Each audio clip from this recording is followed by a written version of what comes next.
Good work. We're doing great. Doing great. Only 87 more. Yeah. There's something in the back. Yeah. It's more because you listen. That gives us more time. How's that practicing? They should have practice learner.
Wonderful. Hey, well, good morning and welcome. I'm Chrissy Coley. This is my husband, Tim. We're the national chairs of the Carolina Parents Council. And on behalf of our executive committee, who's here today, we're just exceptionally thrilled to have the opportunity to meet with you today. Thank you for your application for grant funding. And we look forward to hearing you speak around your proposal. As a part of your structure today, you'll have 7 minutes to present. Mrs. Corpening will hold up a sign to let you know how many more minutes you've got. And then we'll have 3 minutes of Q&A. Any questions? All right, great. We'll go ahead and dive in then. Thank you. Thank you all for being here today. Good morning. It's nice to meet you. My name is Anna Lively. We are 3 of the students that UNC Hussman will be taking to cover the Paris Olympics this summer, which is super exciting. But before we get into our presentation, we wanted you guys to get to know us a little bit more. So I'm a freshman from Lehighton, Pennsylvania, a small area in the Poconos, and I am studying media and journalism. Hi, everyone. I'm BJ Tillman. I'm a junior from Columbus, Georgia, and I'm studying public policy and conflict management. And I'm Kyla McGee. I'm a sophomore from Raleigh, North Carolina, and I'm majoring in journalism and media. So first, we wanted to give you all a little bit of history, context about what we are going to be doing. This isn't the first time Hussman has sent students to the Olympics. The first time was the 2008 Beijing Olympics and the 2016 Rio Olympics, where it's the same concept. They're taking students, and we're all going to be covering the Olympics, finding newsworthy stories. And like we said, we are 3 of the 20 students that will be going, but here are some of the other names of the students that will be joining us, as well as a demographic breakdown. As you can see, there's all age groups, but the majority are juniors. And out of the 20 of us, 3 students are working with the Daily Tar Heel here on campus, and 4 of us are working at Go Heels Productions on campus. So our main goal going into the Olympics and doing this coverage is to first cover all of the sporting events in person in real time and to tell the unique storylines of our athletes. And we want to put an emphasis on former and current UNC athletes, or just any athletes that have ties to the state of North Carolina, and that are representing their respective countries in Paris. And so, of course, we have a lot of learning objectives going into the trip. First, of course, we want to learn how to cover an international sporting event, which is the major thing. And number 2, we want to write stories and produce packages in a timely fashion while also managing the 6-hour time difference that we'll be working with when we're in Paris. And third, we want to, of course, network with other journalists from around the world to create future relationships and potential just networking and job opportunities for our future careers. So like Kyla said earlier, we'll have a total of 20 students that are going to be working to get this coverage under our faculty advisor, Dr. Charlie Tuggle, and we'll be there for the complete duration of the Olympics for about 2 weeks from July 27th to August 11th.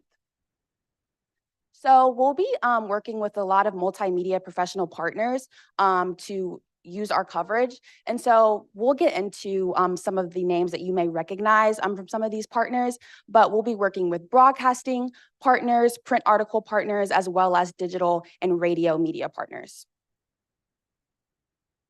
And the exciting thing about this is that we're able to learn things from Husman and bring that over to Paris. And so we've had the opportunity, as Kyla and BJ already talked about, but through Husman, we have Sports Extra, which broadcasts weekly sporting events, and we film and go in person, and also have opportunities like BJ's had to do different things with College Game Day for ESPN. So a lot of these things have helped us prepared for us to go to Paris. And so they've talked about some of the things we're going to be doing in Paris, but some things that we're working on before we get into Paris is breaking into different teams to try and find athletes throughout the state that might be competing this summer. Obviously, it's somewhat hard to know all of them since there's still a lot of Olympic trials, but we're trying to each find 10 different athletes to connect with beforehand. And so we've reached out to multiple different colleges to do so, but we're also trying to figure out if they have family ties to UNC or family ties to anything in North Carolina, period, or have former alumni or current student as well, like Aranza Vasquez Montano, who actually competed not only in the Tokyo Olympics, but is also hoping to compete in the Paris Olympics for Team Mexico. She recently got 7th in the World Championships too, but she's still a current student athlete here and is our first ever diving national champion. And so as you guys can see on the board, on the left-hand side is the budget breakdown for a trip, which is including food, airfare, hotel, tuition, and all the other different prices that we might encounter when we get over there. But what we're asking for today is to help us get 1 to 3 camera kits so that we're able to disperse those into the different teams, since we're going to be working with different TV channels or radio stations. So we're not all going to be together, and so that we can go and use them throughout all of Paris and at different sporting events or when we're interviewing different athletes. And so that includes all the things that is in the camera kits and the cost as well. And so just to give you guys an idea of what we're hoping to bring with us on our trip. And as BJ alluded to a little bit before, obviously we're not quite sure who we're going to be paired with yet, but depending on who we're paired with as a professional organization, we'll be able to have you guys back home in North Carolina or from other states get to watch us on WRAL or read the News and Observer or listen on the radio channels. There's so many different avenues, and we're going to be excited to share all those with you as the time gets closer. But thank you all for listening to us today. Do you guys have any questions? BJ and Anna and Kyla, thank you so very much for your presentation.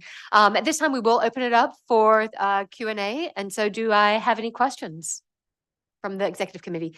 Yes, Tamika. Do you have any plans on what you would do with the camera kits after the Olympics? Yes, we're planning on using those camera kits to film different Sports Extra. So how Sports Extra works right now is we only have 3 camera kits that's dispersed between like 50 students. And so it can be very problematic if there's like 10 different sporting events on the weekend that we're trying to get to. And so we're planning on using those camera kits to allow students to film more events, as well as packages, which are stories that are highlighting different specific athletes at UNC.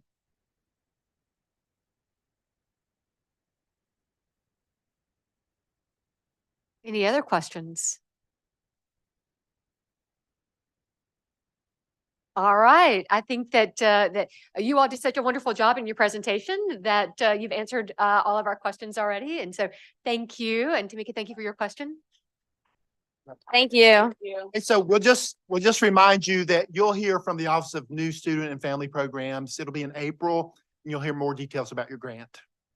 Thank you you so much.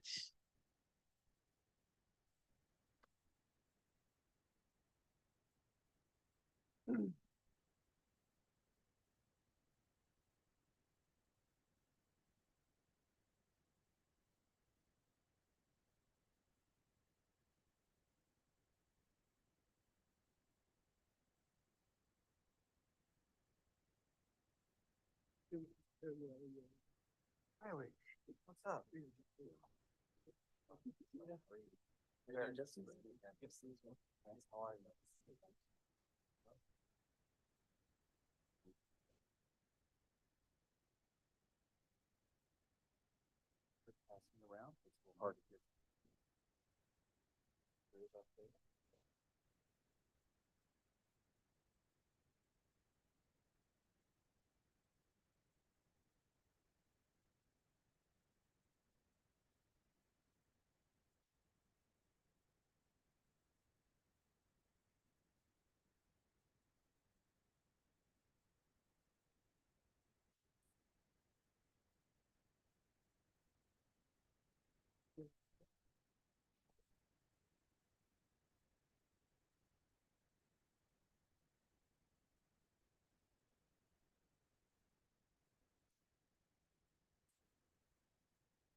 On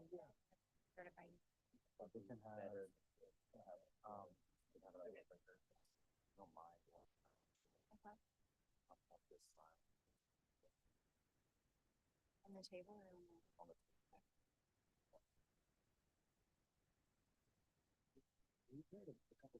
Just, send us a little over the doctor. Would you mind if you handed them out real quick? Go ahead and do that now. Yeah. Just a heads up, folks, we're having a tech issue, so we're going to plug in their laptop presented, and the moments before that happens, they'll just pass around a handout for you. So. Sorry. I think it might be an Apple too.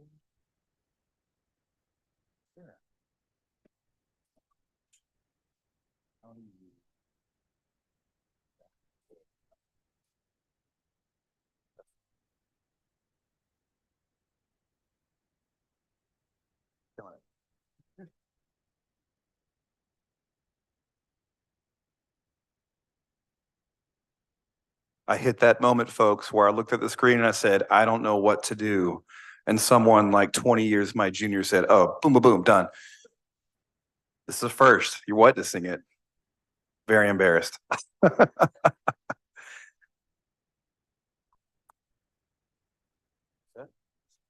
Ready to go? Well, good morning and welcome. My name is Chrissy Coley. My husband Tim and I are the national chairs for the Carolina Parents Council. And on behalf of our executive committee members who are here today, we'd like to first of all thank you for submitting an application for grant funding for this coming year. We very much look forward to your presentation. You will have 7 minutes to present to us. Mrs. Corpening will hold up a sign to let you know how many minutes you've got remaining. And then we'll have 3 minutes for Q&A. Any questions before we get started?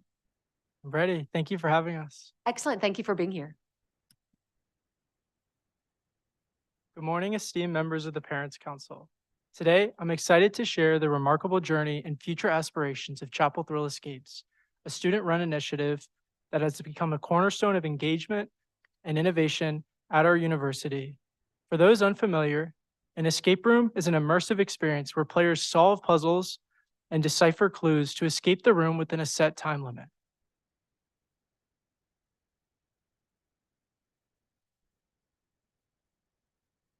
What makes Chapel Thrill Escapes unique is that all of our rooms and puzzles are custom built by students for students without being designed from standard escape room book packages. This allows complete customization of everything in the room from the moment you step in the door.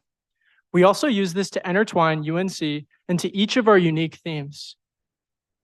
To discuss our history a little, we embarked on this adventure in November 2019 with the launch of the Bell Tower Escape Room. This endeavor, born out of a passion for interactive storytelling and community building, found new momentum in spring 2023 with the unveiling of the Ramses in Wonderland Escape Room. Next, our commitment to enhancing the student experience led to our recent launch of the Lost Tar Heel in the middle of Franklin Street. This initiative not only showcases our dedication to creating immersive experiences, but also reflects our adaptability and the spirit of innovation that defines our team. Looking ahead, we are excited about the potential of turning Ramses in Wonderland into a playable video game, as discussed previously in our 10K annual report. This endeavor, coupled with the development of a portable escape room, exemplifies our ambition to continuously evolve and expand our offerings. Our goal is not just to entertain, but to create memorable, impactful experiences that resonate within the Carolina community. Now, I'd like to share with you some key metrics that underscore the success and outreach of Chapel Thrill Escapes. Firstly, we've achieved a 93% occupancy rate within the first week of operations, a testament to the high demand and engagement we fostered within the Carolina community. This enthusiasm has translated into a 281% room-over-room growth rate. Finally, 1 in every 20 UNC students have already made a booking with our Ramses in Wonderland escape room, which has only been open for a year. These numbers not only reflect our growth, but also the profound connection and memorable experiences we're creating for students, faculty, and the broader Carolina community.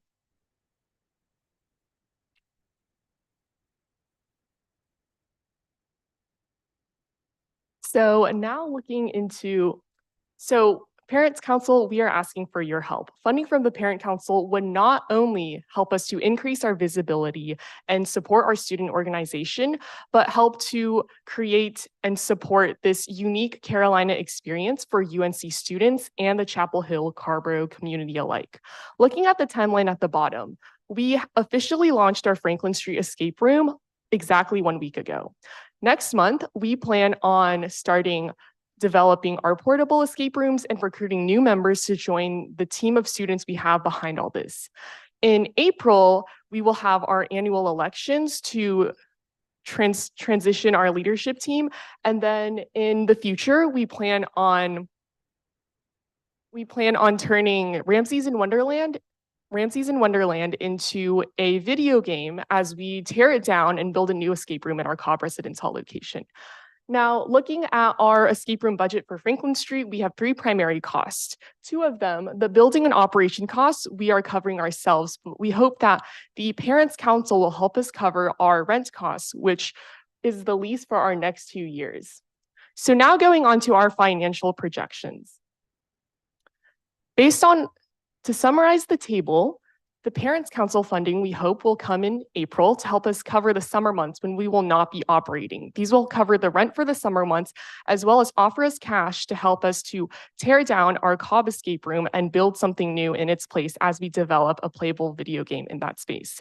Even with our most conservative estimates, we believe that funding from the Parents Council will help to cover our costs for rent. Thank you. As some of you guys may remember, we came to you last year with funding to help us build the new escape room we have in Franklin Street. And thanks to that funding, we were not only able to complete the room and open, as Michelle mentioned, just about a week ago, but compared to our past projections of trying to serve around 1,000 community members by today, we have surpassed that by quite an amount, recently hitting a little over 1,350 total people served with the old escape room.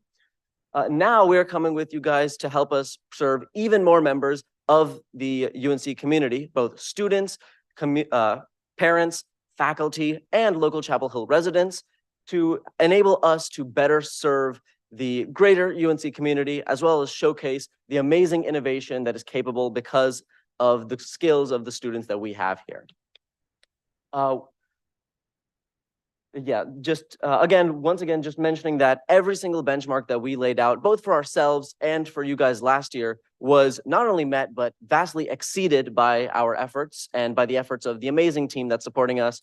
So we are very much hoping that with some funding from you guys, we are able to do that once again going into this year to allow us to show to you guys just how much innovation our team here at UNC is capable of doing. Thank you guys so much. If anyone is interested in booking the room themselves, we have a queue. Excellent, thank you. At this time, we'll open up for Q&A. And Elisa, you've got a question.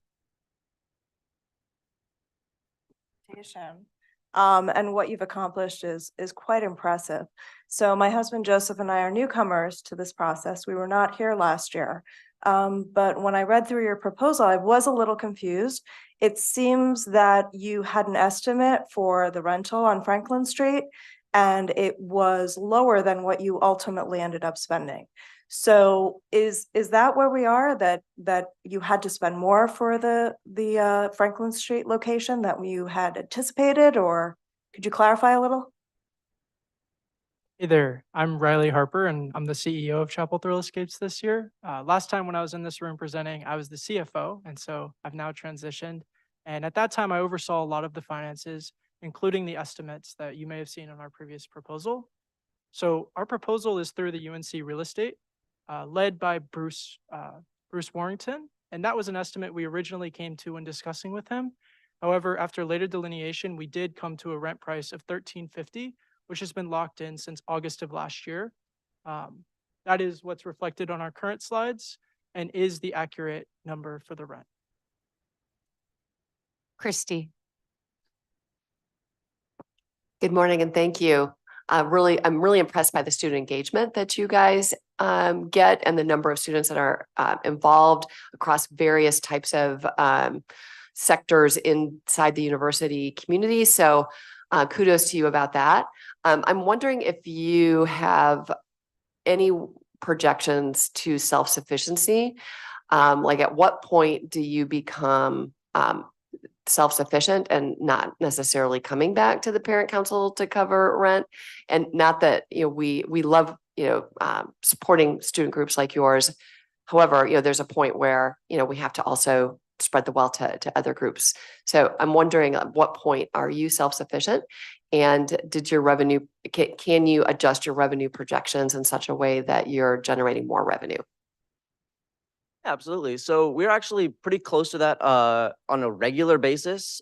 During normal months where we have students here at UNC, we actually are able to be fully self-sufficient. The revenue that we get from the 2 escape rooms combined is able to more than make up for the rent payments.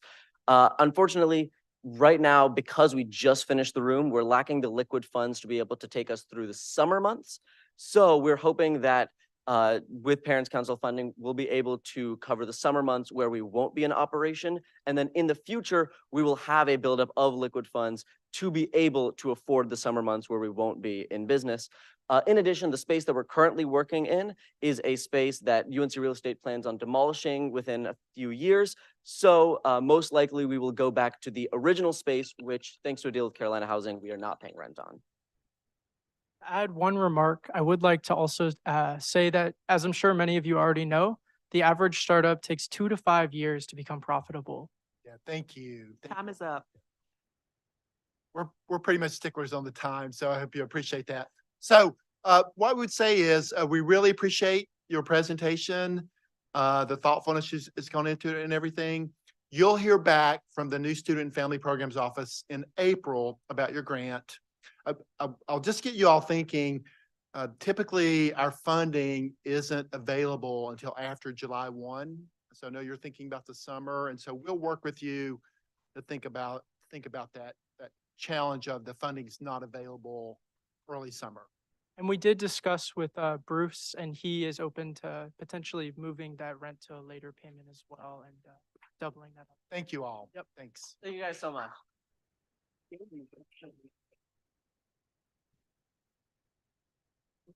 The escape room. Your time is up. Thanks you.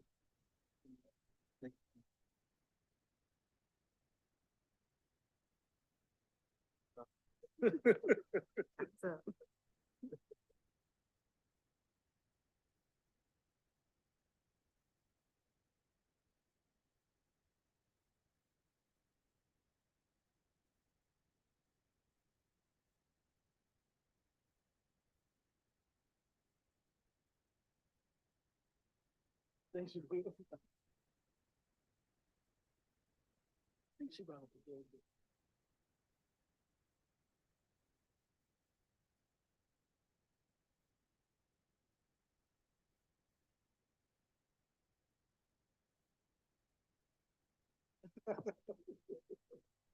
Check, check.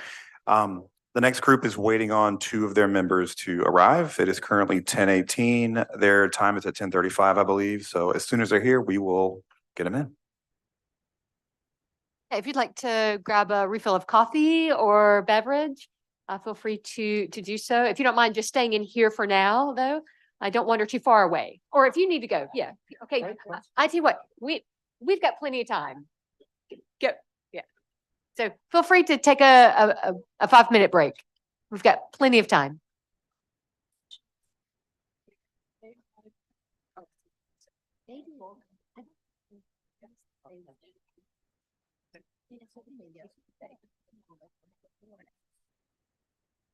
No, yes, we're gonna take a 5-minute break. Yeah, we're good. Yes.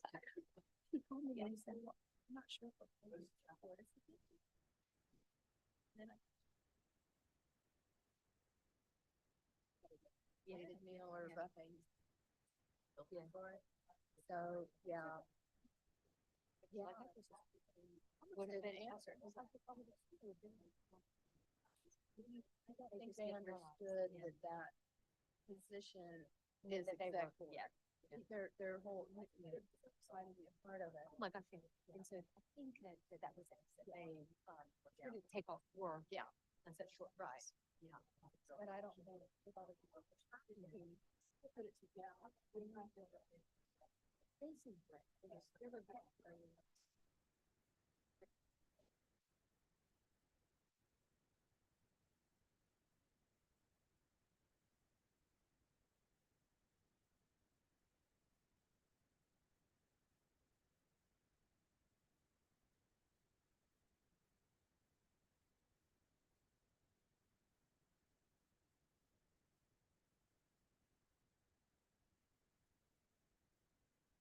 Yes, on the, thank you.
That.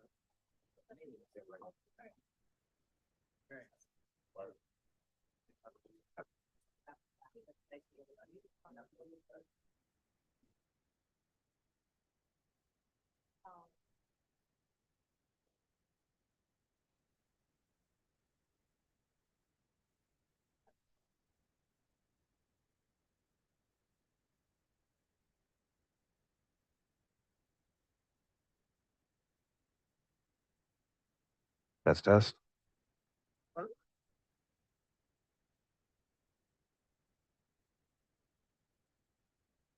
Escape room.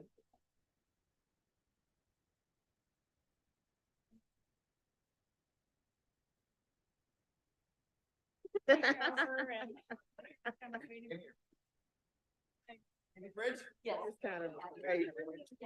There were and one of ours went to the bathroom. Well.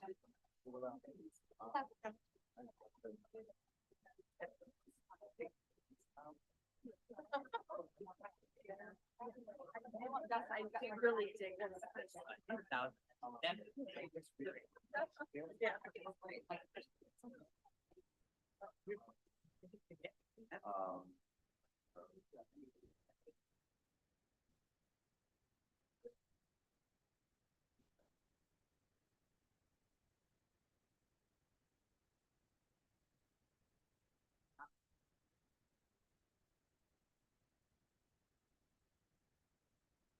Seven, 5, 2, 1.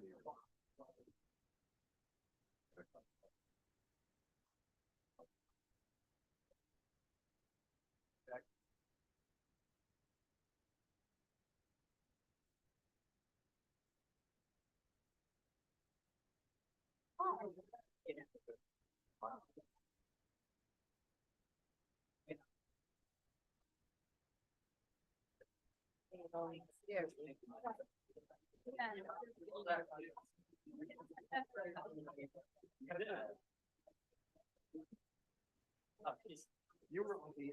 Yeah.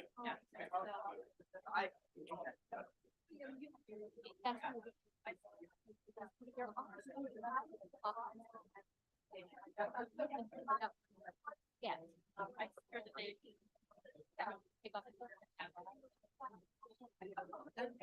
It's really.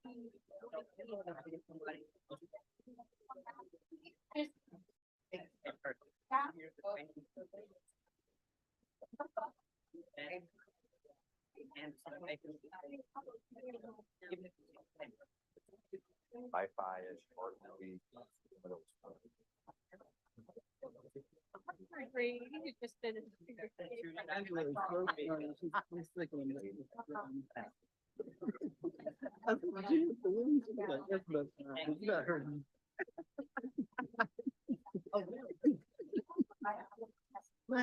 Oh, they got one.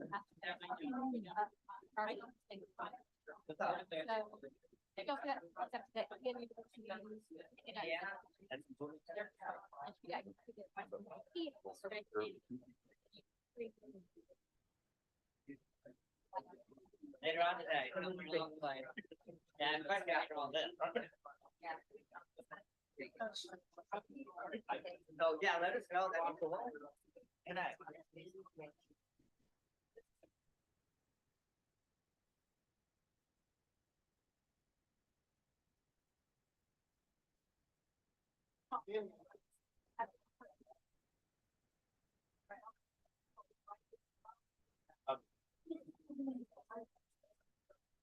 Okay, are they? Ready to go?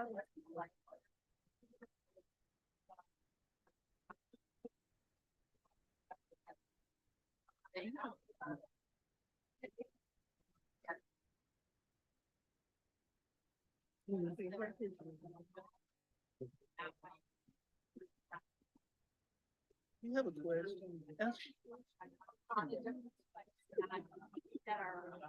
You know, Michelle. I know you are. You probably already did. Not yet. I bet Kevin's like, what has he not called me back?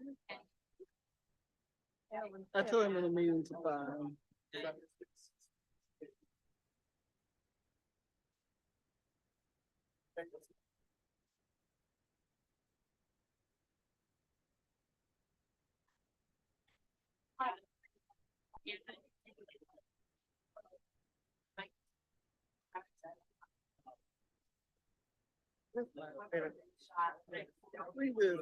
I am told that someone or some person from DOJ can call me up here and accelerate my release date despite the policies, the guidelines, and applicable law.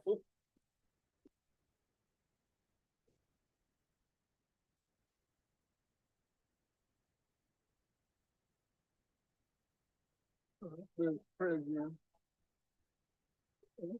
Me and Butterfield. Basically. But a prisoner's response has been, red, so we can see it better. Okay. I'm clear, I clear. I'm really clear. So why are you doing here? What are you saying? Yes, well, Butterfield sent me something yesterday saying, Courtney, will you please respond to this, to everybody? I responded, I said, tell her, does it seem like it's clear that I don't want to lose the name? And she said, yes. And then he sent it to me. Now you're gonna respond. No, I'm not. I was like, I have sent my final invoice. Yeah. So he can do what he wants to do.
That's me.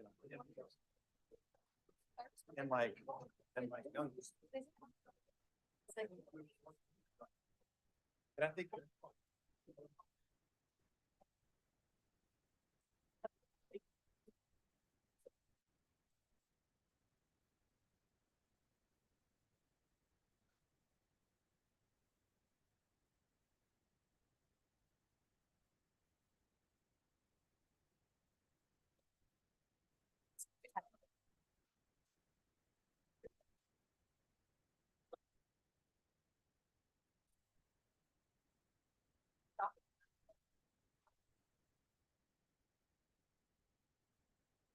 and I don't have to be part of it.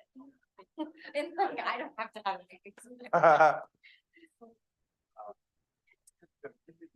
Please, I need to ask your opinion. As we get to these, review, where we do a bit of a review. About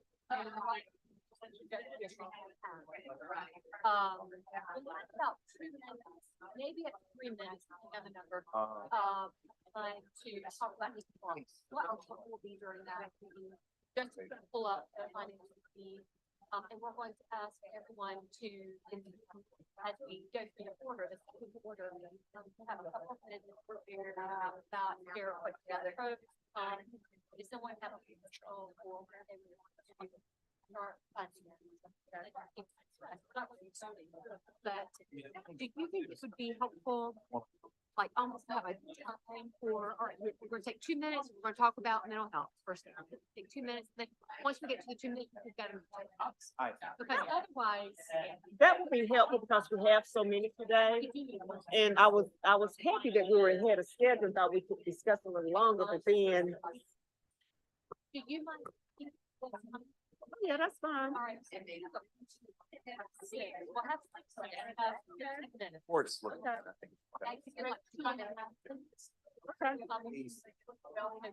Yeah. I don't mind. Exactly. And then. Yeah. What is that?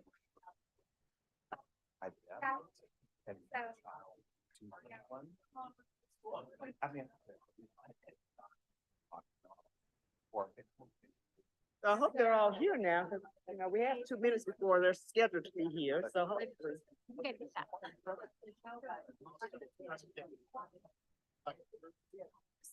All right, everyone, if you could go ahead and make it back to your seats.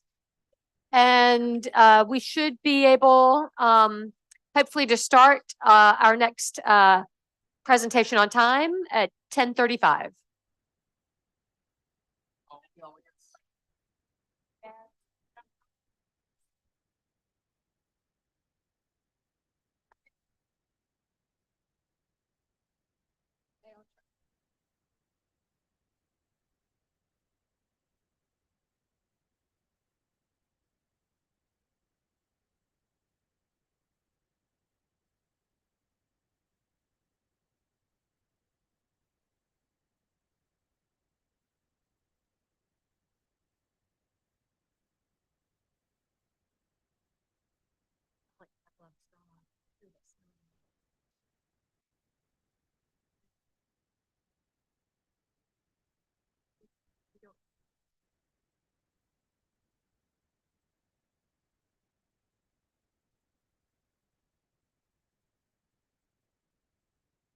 All right, folks, we have our final presenter who has arrived. We'll bring them in. Is everyone settled here, ready to go?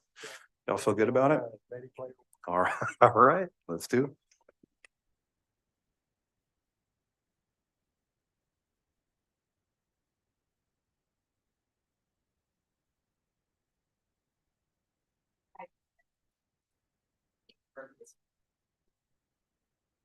There's nothing here or out there. I'm not getting the times that Yeah.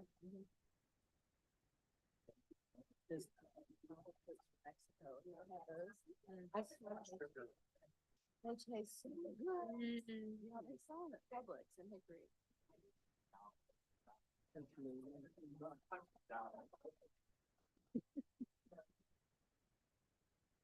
All right, we'll go ahead and get started. Welcome. We are so excited to have you here with us today. And feel free to, yeah. My name is Passing the Chrissy mic. Coley. Okay. Oh, are you able to see and hear okay?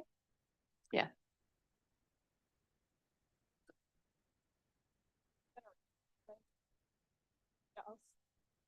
Yeah. Awesome. Hello. Hey, Chrissy Coley, my husband Tim and I are the chairs of the Parents Council. On behalf of our executive committee, we'd like to welcome you. Thank you for submitting an application for our grants award. We're really excited to hear your presentation today. You'll have 7 minutes to present. Mrs. Corpening will hold up a sign to let you know how much time you've got remaining, and then you'll have 3 minutes for Q&A. Any questions? All right. Thank you. Hello. Hello. Thank you so much for having us. I'm Kyle Lumsden. I'm Kason Teej. I'm Sonia Patel. And I'm Gabrielle Clairvaux. And so, yeah, we're representing the Mutual Aid Working Group of the Campus Y, and we're going to be discussing our Community Fridge initiative. So just to kind of contextualize this issue, there's sort of a paradox that we face in our community. From one standpoint, a lot of people don't have access to food. About 10% of our residents here are food insecure, about 40% of waste we have in this country in general, but then also we have about 20% of students at Chapel Hill who are facing food insecurity. So a lot of people are in need of food, but there seems to be sort of a disconnect in terms of the resources and what people know is available to them. So this leads us to our solution, a community fridge. So community fridges are tried and tested ways of providing food to local communities in need, especially when there's like a lot of food waste going on. And we found that to be the case in Chapel Hill. So we propose a 24/7 access community fridge in collaboration with local partners and businesses where we can stock fresh fruits, veggies, pre-made meals, and bread to the community so that students and the Chapel Hill community can access it. Yeah, and today I'm going to talk a little bit about our partnerships. So we didn't want to go into this blind, and a big part of it is working with the community, along with getting food to those who need it the most, including students. So we decided to go ahead and work off a model that's already being worked on in Durham. They have Durham community fridges that have been going on for 2 years now. They've been helping, food insecure individuals receive food when they need it, and their fridges are 24/7. We're also partnered with Bagging It for Kids and some other food organizations on campus. So through these connections, we were able to begin our pilot in January. So at Community Empowerment Fund, kind of right off Franklin Street, we have a limited accessibility fridge that's been helping community members for about a month now, month and a half, receive food. We've also started an Instagram to help engage with students a little more. And we've already seen how students are using the fridge, how community members are using the fridge. And we've also been taking some of the donations to the Campus Y, which we're out of. And, by the end of the day, after a couple hours, the donations we put there are already gone. Here's a picture of some of the donations. We want to highlight that while we're trying to get food to those who need it the most, we're also ensuring that that food is safe. As you can see, all of the food is packaged and labeled. We get our donations from Whole Foods, and we plan to expand to other businesses in Chapel Hill. And yeah, so you can already see we get literal carloads of food. We stock the fridge. We stock on Sundays, and by Wednesday, we see that the fridge is usually already empty. So we see there is definitely a need for this. And we're super excited to try to expand, get a 24/7 access fridge, get more partners, and get a little closer to campus. Yeah, and so as for our timeline, it's been a long idea in the making, and this year really will put into fruition. So as Casey mentioned, we officially piloted as of January this year, so it's really cool to see that come to action. Fall 2023, spent a lot of time planning the community outreach with partners, local businesses, community engagement, and see like where the needs really are. And then looking forward to fall 24, we're hoping to, with this grant, scale it up so we can have a 24/7 fridge on our campus. And then ongoing throughout the years, we hope to continue with community engagement evaluation to make sure that we're actually addressing the needs of the community needs. And yeah. And then here's our budget. We're really focused on more so using it to expand our fridge and elevate our fridge. So thankfully, we're able to get a donated fridge for our current pilot. So most of our budget is really focused around maintenance costs, battery packs, and we might foresee in the future just due to like emergencies. And then for 10 impact, first and foremost is to alleviate food security among students. Food security not only impacts mental well-being and hunger, but also academic performance. So if we bridge the gap if we address food security, we can kind of ensure that there's a better academic performance overall at UNC Chapel Hill. And then through community support, collaboration with student orgs who are also focused on this matter, like Carolina Cupboard, Carolina Dining Services. There's also Collegiate level food security, so working with them to make sure that we have a community and culture of care on our campus around this issue, and then through that, create a fabric community in the area so we can continue to sustain this mission for a long time.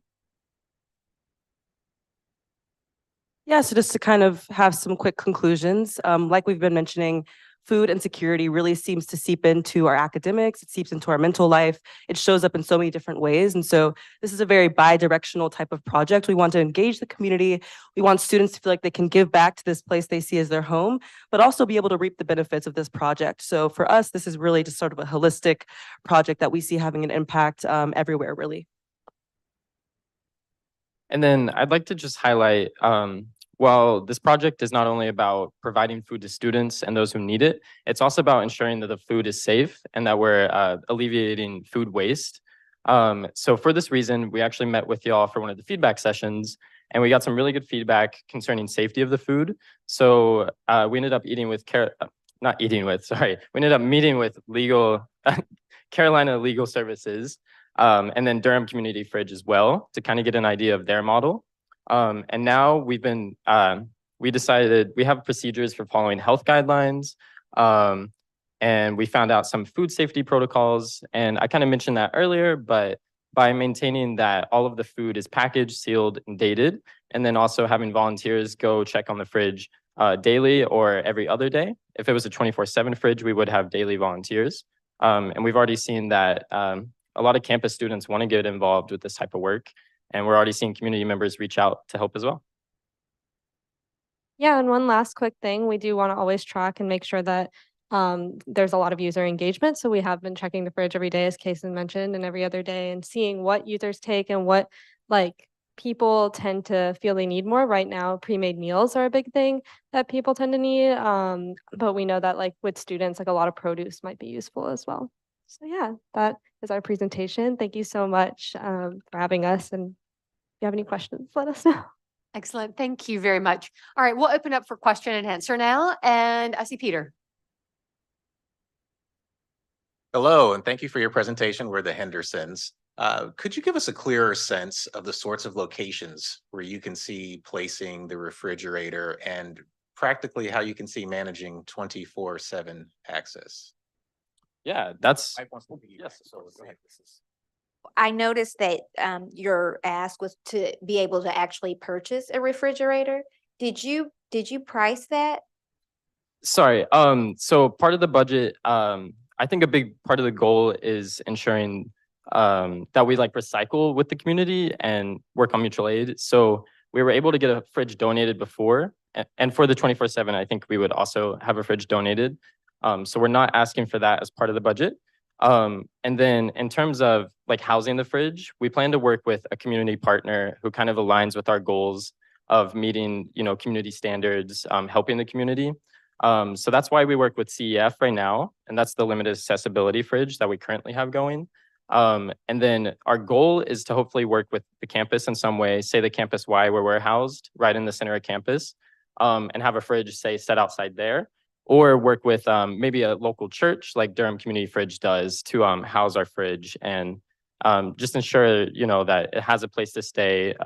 And yeah, that's kind of it. Did Jessica, did you have your hand up first? Hi, thank you very much. And great things you're doing for the community and students. Love to know more about the community specifically that's being served. How much is it students versus a broader Chapel Hill community? Yeah, so like we've said, our pilot has been around for about 2 months coming up on. In terms of kind of gauging who's engaging with this service, at CEF, we have students that are actively helping community members seek housing, social services. So there's a number of students that are traffically going to be there. But I would say that probably 60% of the people that are engaging with this fridge currently are more so larger community members, just because of the nature of this site. And that's sort of why we'd like to expand to something that's kind of closer to campus to make sure we can target the students. I will say this is 2 minutes off of Franklin Street, so it's quite easy to access it. But of course, if you don't know it exists, you're not going to engage. So I think we have time for one more question, Elisa. Okay, I'll make it quick. So great job, guys. one question with regards to the location on campus. Are you intending this to serve just the students, or are you going to have outsiders coming in? And if so, have you considered any kind of safety implications of encouraging the outside community to come onto the Chapel Hill community where students are? Yeah, can we take this or? Okay, I can start and then pass it to you guys. So I think for us, a lot of our mission is around accessibility. I think at the end of the day, that's sort of the forefront of our model. And so for us, it isn't really necessarily about restricting who can access what, because I think that sort of is counterproductive to our mission. However, I think having the two sites kind of is better, right? Because then different people can engage. We understand the safety precautions and potential, like the liabilities there, but that's why we have this long and really strong volunteer network to kind of maintain the space. We anticipate that there may be issues ahead, but we're sort of trying to put those things in place to mitigate that in the future. And I think, like I said, we don't want to limit who can access what. That's not really our goal. Hey, thank you. I'm sorry we ran out of time with you all. Okay. Thank you very much. We really appreciate your presentation. Yeah. You'll hear back from the Office of New Student and Family Programs in April about your grant. Thank you. Thank you. Thank you for having us. Yeah, thank you so much.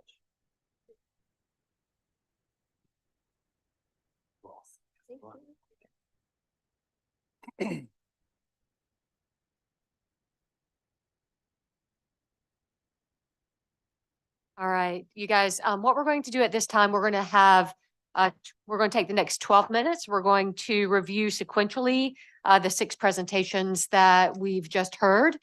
We are going to limit ourselves to 2 minutes